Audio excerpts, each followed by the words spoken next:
Assalamualaikum warahmatullahi wabarakatuh. Perkenalkan, saya Zulfikar Rahmadi dari kelompok 1 Statistika kelas Peternakan B dengan NIM Mahir 085. Pada kesempatan kali ini saya akan menjelaskan mengenai uji Z. Uji Z merupakan salah satu uji statistika yang pengujian hipotesisnya didekati dengan distribusi normal. Menurut teori limit terpusat, data dengan ukuran sampel yang besar akan berdistribusi normal. Oleh karena itu, uji Z dapat digunakan untuk menguji data yang sampelnya besar. Jumlah sampelnya 30 atau lebih dianggap sampel yang berukuran besar. Selain itu, uji Z dipakai untuk menganalisis data yang varian populasinya diketahui. Kemudian untuk kriteria pengujian uji Z terdapat 4. Yang pertama yaitu data berdistribusi normal. Yang kedua, varians yang diketahui. Yang ketiga, ukuran sampel lebih dari 30. Kemudian yang keempat digunakan hanya untuk membandingkan dua buah observasi. Kemudian rumus dari uji Z adalah sebagai berikut.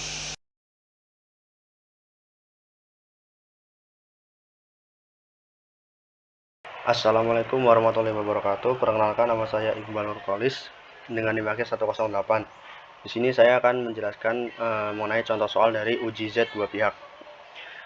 Dapat kita lihat di sini contoh kasusnya adalah sebuah pabrik membuat bola lampu pijar merek A menyatakan bahwa produknya tahan dipakai selama 800 jam dengan standar deviasi 60 jam. Untuk mengujinya, diambil sampel sebanyak 50 bola lampu. Ternyata diperoleh bahwa rata-rata ketahanan bola lampu pijar tersebut adalah 792 jam. Pertanyaannya adalah, apakah kualitas bola lampu tersebut sebaik yang dinyatakan pabriknya atau sebaliknya? Kita lihat hipotesisnya terlebih dahulu, yaitu H0 atau H mula-mula sama dengan mu atau rata ketahanan bola lampu pijar tersebut sama dengan yang dinyatakan oleh pabriknya. Dan yang kedua tuh HA tidak sama dengan mu. Rata ketahanan bola lampu pijar tersebut tidak sama dengan yang dinyatakan oleh pabriknya.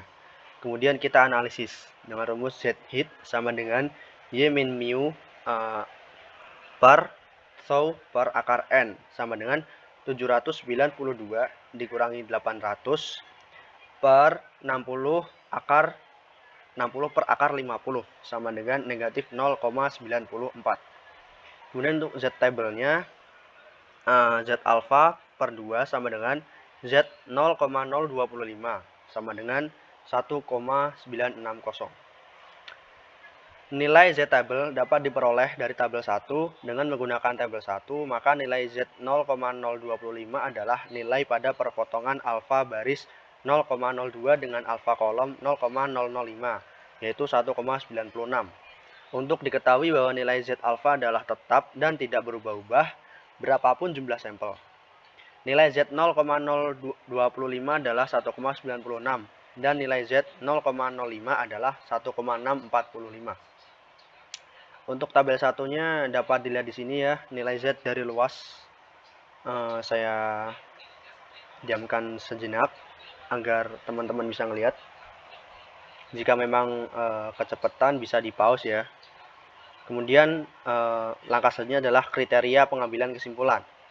Jika nilai mutlak Z hit kurang dari nilai mutlak Z table, maka terima H0. Jika Z hit nilai mutlak lebih dari sama dengan Z table mutlak, maka tolak H0 alias menerima HA. Jadi kesimpulannya, karena harga Z hit sama dengan 0,94 kurang dari harga Z table sama dengan 1,96, maka terima H0. Jadi tidak ada perbedaan yang nyata antara kualitas bola lampu yang diteliti dengan kualitas bola lampu yang dinyatakan oleh pabriknya. Sekian dan terima kasih. Wassalamualaikum warahmatullahi wabarakatuh.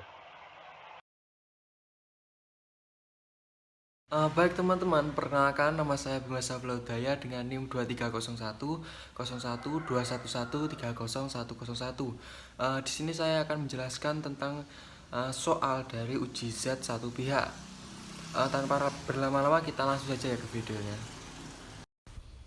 Baik teman-teman, kita mulai dari soal yang pertama, yaitu obat tanaman mempunyai dua bentuk, yaitu bentuk butiran dan bentuk tablet. Bentuk butiran lebih dulu ada, sedangkan bentuk tablet adalah merupakan bentuk model baru. Ketahui bahwa hasil gabah padi yang diberi obat dengan butiran rata-rata 4,0 T per H. Seorang peneliti pertanian yakin bahwa obat label lebih baik daripada obat butiran. Kemudian ia melakukan penelitian dengan ulangan N sama dengan 30 dan hasilnya adalah sebagai berikut. Hasil gabah padi dalam T per HA bisa dilihat seperti ini. Terus kita pertama-tama tentukan hipotesis. H0 sama dengan rata-rata hasil gabah padi yang diberi obat dengan obat tablet sama dengan padi yang diberi obat dengan obat butiran. HA lebih dari rata-rata hasil gabah padi yang diberi obat dengan obat tablet lebih tinggi dari padi yang beri obat dengan obat butiran. Untuk yang selanjutnya kita lakukan analisis. YT sama dengan 4,0 TH, YB sama dengan 4,9 TH, sedangkan S sama dengan 0,78 yang digunakan untuk estimasi sigma. Selanjutnya Z hit sama dengan dalam kurung YT per YB per dalam kurung sigma per akar N sesuai dengan dalam kurung 4,0 min 4,9 per dalam kurung 0,78 per akar 30 dan dihasilkan min 6,4286. Sedangkan untuk Z tabel sama dengan Z A sama dengan Z 0,05 sama dengan 1,645. Kriteria pengambilan kesimpulan, jika Z hit itu kurang dari Z tabel maka terima H0. Jika Z hit itu lebih dari Z tabel maka tolak H0 alias terima HA. Kesimpulannya, karena harga Z hit sama dengan 6,4286 lebih dari harga Z tabel sama dengan 1,645, maka tolak H0 alias terima HA. Jadi rata-rata hasil gabah padi yang diobat dengan obat tanaman tablet lebih tinggi dari padi yang diberi obat dengan obat butiran. Mungkin untuk penjelasannya sampai di situ saja. Terima kasih telah menonton. Uji T-sample independen. Uji T-sample independen digunakan untuk menguji hipotesis tentang perbedaan dua populasi atau lebih yang masing-masing kelompok sampelnya independen terhadap kelompok sampel yang lain. Data yang diperlukan untuk alat uji ini adalah data numerik dalam bentuk rasio dan interval. Jumlah data yang diperlukan dalam model ini adalah sampel kecil, yaitu N kurang dari 30. Sama halnya seperti pengujian rata-rata, maka persyaratan yang dibutuhkan adalah data harus terdistribusi normal. Rumusnya, jika data memiliki varian yang sama adalah seperti ini, dan jika data memiliki varian yang tidak sama adalah seperti ini. Di mana X1 sama dengan rata-rata kelompok 1 dan X2 sama dengan rata-rata kelompok 2. S1 merupakan standar deviasi kelompok 1 dan S2 merupakan standar deviasi kelompok 2. Dan N1 merupakan banyaknya sampel kelompok 1 dan N2 merupakan banyaknya sampel kelompok 2. Kemudian uji T satu sampel. Tes T untuk satu sampel dalam istilah yang lain disebut pula dengan the single sample t-test, merupakan salah satu uji statistika parametrik berdasarkan distribusi T. Perbedaannya dengan uji Z yang pertama, apabila pada uji Z digunakan simpangan baku dari populasinya diketahui, sedangkan pada uji T simpangan bakunya tidak diketahui.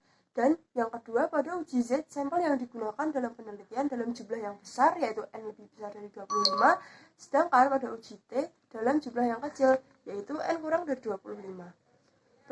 Uji T bertujuan untuk menguji dan mengetahui apakah rata-rata suatu data atau sampel secara statistik sama atau tidak dengan populasi. Syarat melakukan uji dengan uji T adalah sebagai berikut. Yang pertama, sampel yang diambil dari populasi adalah random. Data harus berdistribusi normal, data berbentuk interval atau rasio, dan yang terakhir digunakan pada data yang kecil, yaitu N kurang dari 25. Kemudian uji T satu sampel hipotesis dua pihak. Prosedur atau langkah untuk tes T satu sampel untuk uji hipotesis dua pihak adalah yang pertama merumuskan uji hipotesis.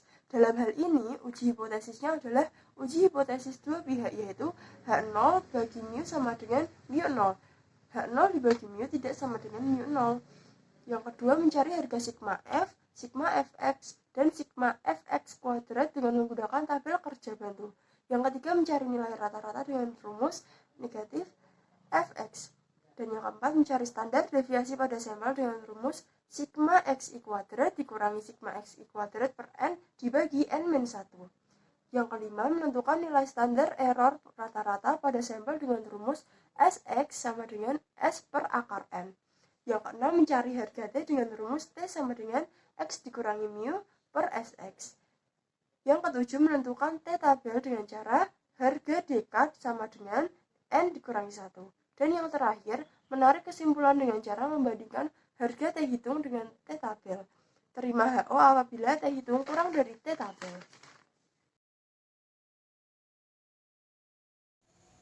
Assalamualaikum warahmatullahi wabarakatuh.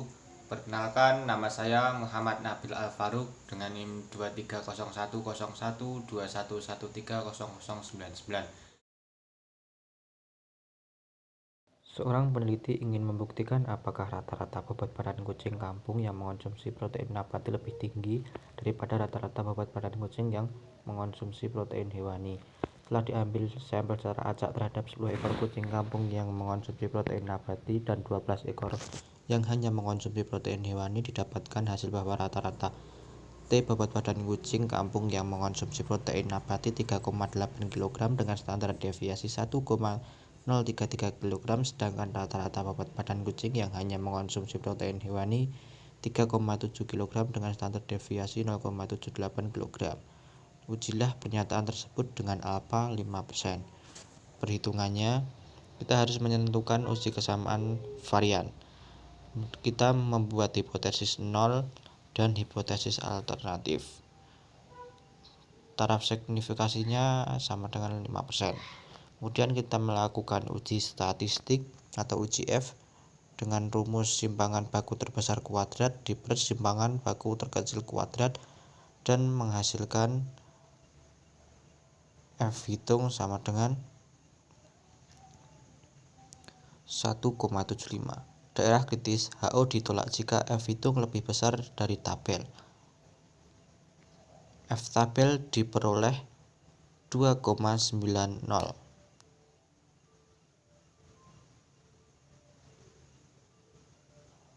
Keputusan F hitung lebih kecil dari F tabel, maka HO diterima. Dan kemudian kita lakukan uji T dengan asumsi varian sama. Yang pertama, kita membuat hipotesis 0 dan hipotesis alternatif seperti tadi. Kemudian melakukan perhitungan dengan rumus T dan rumus SP yang tertera pada layar, dan T diperoleh angka 0,29 dan SP 0,81. Daerah kritis HO ditolak jika T hitung lebih besar dari T tabel.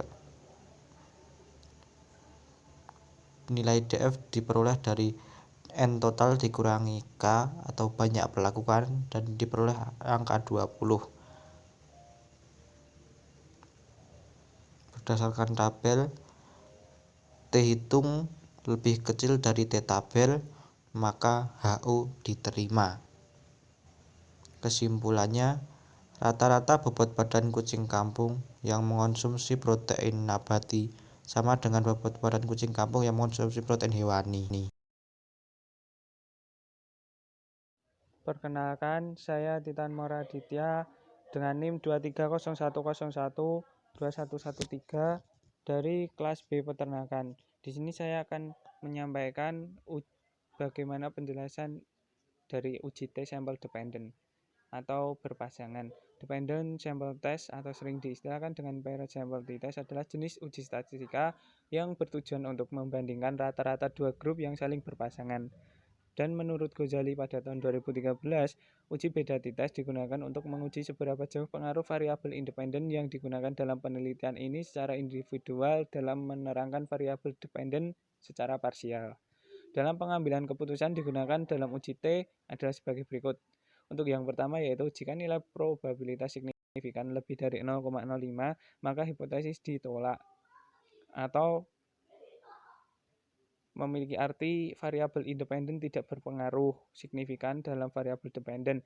dan jika nilai probabilitas kurang dari 0,05 maka hipotesis diterima dan memiliki arti variabel independen sangat berpengaruh dalam variabel dependen. Yang B yaitu membandingkan nilai T hitung perhitungan dengan tabel. Bila nilai T hitung lebih besar daripada nilai T tabel maka hipotesis diterima. Untuk rumusnya yang pertama untuk menentukan T yaitu D dibagi dengan SD standar deviasi dibagi dengan akar N yaitu sampel. Dan untuk standar deviasi memiliki rumus akar sigma N dikali dengan DI atau D1 dikurangi D pangkat 2 dibagi dengan N per 1 atau sampel dibagi 1 N dikurangi 1 dengan keterangan D sama dengan rata-rata deviasi yaitu selisih sampel sebelum dan sampel sesudah. SD yaitu standar deviasi dari D dan N yaitu banyaknya sampel yang diuji dan D1 adalah selisih sampel sebelum dan sampel sesudah. Terima kasih.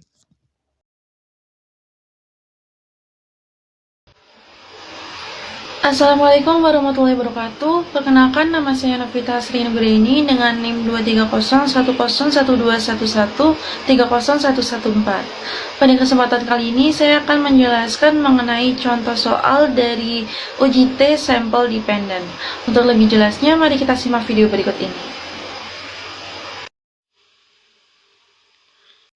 Seorang peneliti ingin mengetahui apakah pembelajaran jigsaw dapat meningkatkan penguasaan konsep IPA siswa. Untuk itu, sampel yang terdiri dari 10 siswa diberikan tes awal sebelum dibelajarkan dengan pembelajaran jigsaw. Kemudian, setelah dilakukan eksperimen selama 3 bulan, dilakukan tes akhir. Berikut data perbandingan nilai penguasaan konsep siswa saat tes awal dan tes akhir. Diketahui alfanya sama dengan 5%, yaitu 0,05. Nah, di sini sudah diketahui bahwa tabelnya seperti pada gambar. Kita bisa lihat sendiri pada tabelnya, sehingga kita mencari yang pertama adalah hitunglah nilai rata-rata dan nilai varians. Yang kedua adalah hitunglah nilai standar divisi dan nilai korelasinya. Dan yang ketiga adalah hitunglah nilai T hitung dan T tabel. Langkah pertama atau langkah awal yang kita gunakan adalah kita harus membuat tabel penolong. Tabel penolong ini kita buat dari tabel pada soal.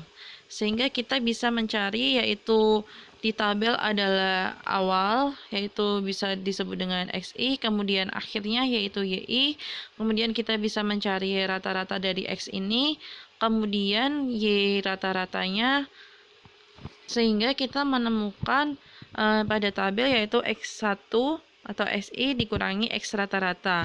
Ini kita langsung dihitung saja, langsung dimasukkan dari XI-nya. Semisal dari yang siswa 1 yaitu 50 dikurangi rata-rata dari jumlah awal, yaitu rata-rata dari X-nya. Kemudian kita menemukan 779, kemudian Y1 yaitu 65 dikurangi dengan rata-rata dari Y. Kemudian dikuadratkan, kemudian tabel X kali Y, contohnya 50 dikali 65, sehingga menemukan 3250. Kemudian X kuadratnya, yaitu 50 kuadrat, sehingga menemukan 2500. Kemudian Y kuadratnya, yaitu 65 kuadrat, sehingga menemukan 4225. Kemudian kita hitung pada masing-masing siswanya, sehingga ditemukan pada tabel pada gambar. Setelah kita membuat tabel penolong, kita menghitung nilai rata-ratanya. Cara menghitung nilai rata-ratanya adalah kita yang pertama ada rata-rata sebelum perlakuan. Rata-rata sebelum perlakuan ini yaitu rata-rata atau X bar sama dengan elemen XI atau jumlah dari XI dibagi dengan N. Sehingga ditemukan 770 dibagi 10 sama dengan 7. Kemudian untuk nilai rata-rata sesudah perlakuan yaitu Y bar sama dengan elemen YI atau jumlah dari YI dibagi dengan N sama dengan 805 dibagi 10, yaitu ditemukan 80,5. Setelah kita menghitung nilai rata-rata, kita bisa menghitung nilai varians, yaitu bisa disebut dengan S kuadrat. Nilai varians sebelum perlakuan yaitu SX kuadrat sama dengan elemen X1 min rata-rata dikuadratkan dibagi dengan N-1. Tadi kita mencari X1 nya sudah ditemukan, dikurangi dengan rata-ratanya dikuadratkan sehingga menemukan 1610 dibagi dengan n-1 sehingga ditemukan 9 sehingga jawabannya adalah 178,9. Kemudian kita mencari yang sesudah perlakuan. Caranya adalah SY kuadrat sama dengan elemen Y1 dikurangi rata-rata Y kuadrat dibagi dengan N-1. Sehingga ditemukan 1322 dikali 5 dibagi 9 sama dengan 146,9. Kemudian yang kedua adalah menghitung nilai standar divisi. Menghitung nilai standar divisi juga ada dua, yaitu sebelum perlakuan dan sesudah perlakuan. Cara menghitung sebelum perlakuan yaitu Sx sama dengan akar Xx kuadrat sehingga ditemukan akar dari 178,9 sehingga ditemukan hasilnya adalah 13,4. Kemudian kita menghitung yang sesudah perlakuan. Sy sama dengan akar Sy kuadrat sehingga hasilnya adalah akar dari 146,9 dan ditemukan jawabannya adalah 12,1. Setelah menghitung nilai varians, kita bisa menghitung nilai korelasinya, yaitu R sama dengan N elemen X kali Y dikurangi elemen X atau jumlah X dikali jumlah Y dibagi akar N dikali jumlah X kuadrat dikurangi jumlah X dikuadratkan dikali N elemen Y kuadrat dikurangi elemen Y kuadrat sehingga 10 dikali 6 3100 dikurangi 770 dikali 805 sama dengan akar dari 10 dikali 60.900 dikurangi 770 kuadrat dikalikan 10 dikali 66.125 dikurangi 805 kuadrat sehingga ditemukan hasil 11.150 dikurangi akar 2.129.22500 sehingga jawabannya adalah 0,764. Yang soal ketiga adalah menghitung nilai T hitung. T hitung bisa kita cari dengan cara mengurangkan X rata-rata dikurangi Y rata-rata dibagi akar X kuadrat per N1 ditambah SY kuadrat per N1 dikurangi 2 dikali R dikali SX per akar N1 dikali SY per akar N1 sehingga dimasukkan angkanya menjadi 77 dikurangi 80,5 per 178,9 per 10 ditambah 146,9 dibagi 10 dikurangi 2 dikali 0,764 dikali 13,4 per akar 10 dikali 12,1 per akar 10 sehingga ditemukan min 3,5 dibagi akar 32,58 min 24,78 sama dengan min 3,5 per 2,79 sehingga ditemukan hasilnya yaitu 1,253. Demikian pembahasan soal mengenai sampel T dependent. Terima kasih.